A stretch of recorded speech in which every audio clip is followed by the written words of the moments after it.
Bueno, se dice que el ovario tiene forma de almendra, ¿tá? Aproximadamente mide 3 centímetros de largo, 1 o 2 centímetros de ancho y 1 centímetro de espesor. ¿Tá? Se ven así más o menos en un color nacarado, blanco grisáceo en la vida real. Bien, el ovario en realidad tiene dos grandes partes, podríamos decir que tres, ¿tá? La corteza, que es la parte externa del órgano, la médula, que es la parte interna, y tiene un hilio, que es la región por donde entran al órgano los vasos y los nervios, ¿tá? Así que recordar esas tres partes. La corteza comprende una red de tejido conjuntivo, que es el estroma cortical, ¿tá? Acuérdense que el estroma siempre es tejido conjuntivo. Tiene células estromales, que son como si fueran fibroblastos, y tiene los folículos ováricos en distintas etapas de su desarrollo. La médula, que es la parte más profunda, está formada por un tejido conjuntivo laxo que contiene vasos sanguíneos. En esta imagen se ve un corte histológico del ovario, donde vemos, esta es la parte de afuera, esto es la corteza, el epitelio germinativo, en la parte externa, en la parte más de adentro, los folículos en distintos estadios de maduración y más profundo, la médula, que era ese tejido conjuntivo con vasos sanguíneos. La primera diapo que me había salteado muestra lo que es la corteza, el epitelio germinativo en la parte externa y en la parte más interna los folículos en distintos estadios madurativos. En realidad, en esta imagen se ven folículos primordiales, teñida este corte histológico con la técnica habitual hematoxilina eosina. Muy bien, en cada uno de los ovarios de la mujer fértil se ven folículos en todas las etapas de desarrollo. Esos folículos van a ser estructuras que están formadas por la célula germinal femenina, o sea el ovocito, rodeado por una capa de células foliculares que van sufriendo distintos cambios a medida que los folículos van pasando por las distintas etapas de la foliculogénesis. Entonces, hablamos primero de lo que es el folículo primordial. El folículo primordial es esta estructura que está señalada acá. Está compuesta por un ovocito, cuyo crecimiento se interrumpe antes del nacimiento y está rodeado por una única capa de células foliculares que son planas. Acá perdí el cursor, acá. Una capa de células foliculares planas. Este folículo en realidad se formó durante la vida fetal. El desarrollo de este folículo primario hasta un folículo primordial hasta un folículo primario está regido por un montón de factores de crecimiento. Una característica importante de eso es que su crecimiento es independiente de las gonadotropinas. Después, acá en la otra imagen del costado se ve el ovocito en el medio y la capa de células foliculares planas. Este es el ovocito primordial. Acá se ven los ovocitos primordiales en el sector más externo de la corteza del ovario. Los folículos primarios, los folículos primarios provienen en realidad del folículo primordial, que sufre una serie de cambios. El desarrollo de este folículo también es independiente de las gonadotropinas. El crecimiento en realidad está regido por determinados factores de crecimiento que andan en la vuelta. En este folículo aparece una membrana translúcida y acelular que está entre el ovocito y las células foliculares que lo envuelven y que tiene el nombre de zona pelúcida. Si lo ven acá, este es el ovocito, toda esta estructura, este es el núcleo, este es el citoplasma, y entre la capa de células foliculares, que es esto que está acá, y el ovocito aparece esta zona que acá está teñida de rosado, que es una membrana translúcida sin células, que se llama zona pelúcida. Las células foliculares reciben el nombre de células de la granulosa. Las ven acá, las células granulosas. Estas células granulosas proliferan, se vuelven de aplanadas a cúbicas y forman 1 a 2 capas celulares. El folículo a su vez se empieza a rodear de células derivadas del tejido conjuntivo ovárico que se denominan inicialmente la teca folicular. Si miran afuera, esto que está señalado acá, la teca conectiva o teca folicular, proviene en realidad del tejido conjuntivo que rodea este ovocito en crecimiento.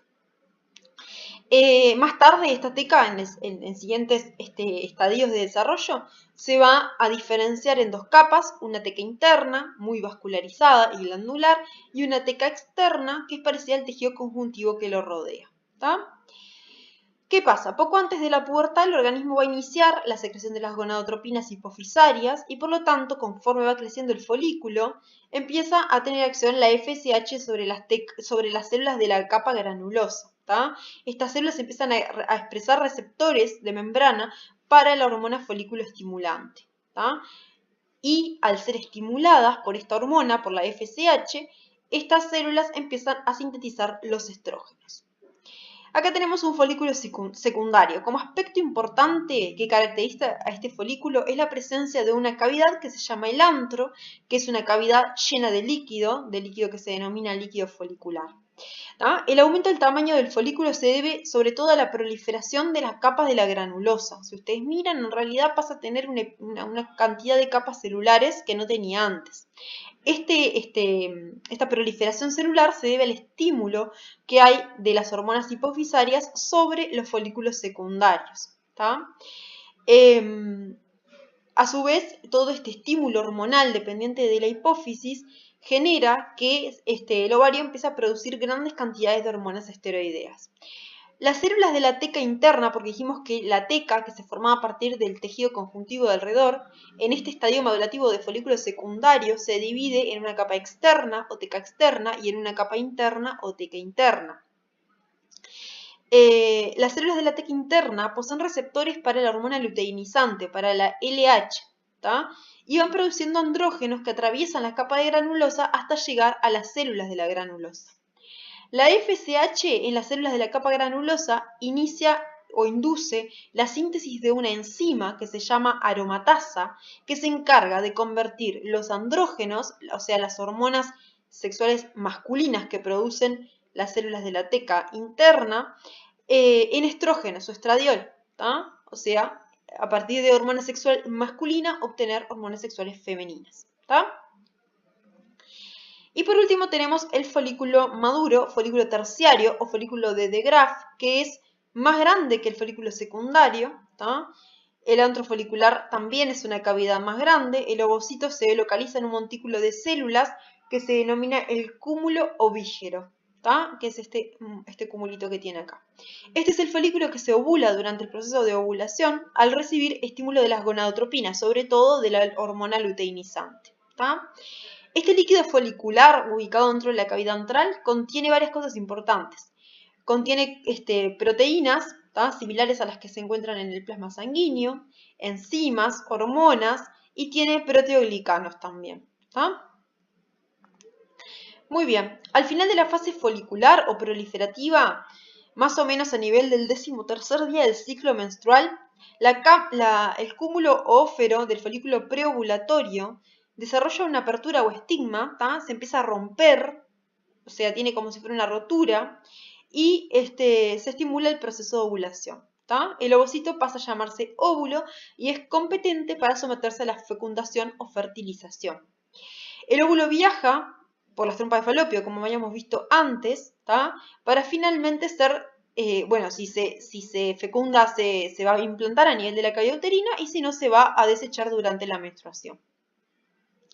El folículo que queda roto, porque en realidad lo que se pierde en el ovario es el óvulo, el ovocito, pero todo lo demás queda en su lugar, y se somete a una serie de cambios que lo transforman en el cuerpo lúteo.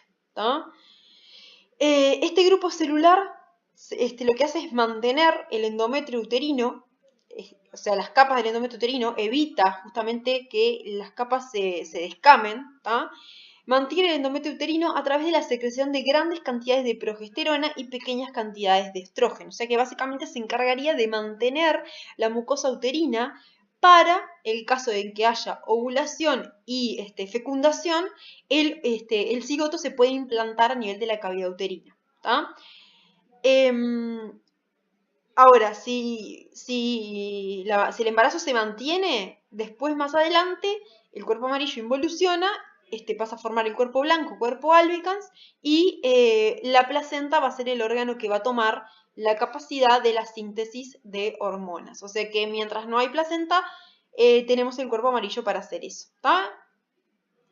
Bueno, y varios de los folículos primordiales que inician, primarios que inician el desarrollo, las distintas etapas madurativas, van a sufrir atresia. O sea, de todos esos que se seleccionan para iniciar durante el ciclo sexual, todos estos caminos que los llevan a madurar, la mayoría va a morir entre comillas, en realidad va a sufrir un proceso de degeneración o de atresia, y solamente uno, habitualmente, es el que logra llegar hasta el estadio de la ovulación. ¿tá? Los otros, o cualquier ovocito en distintos momentos de su desarrollo, va a poder sufrir un proceso degenerativo que se llama atresia folicular. Bueno, básicamente eso es lo importante. Después vamos a hacer ejercicios de estos temas y una vez que hayan visto la parte de fisiología, esto les va a quedar mucho más claro y les va a cerrar todo el tema.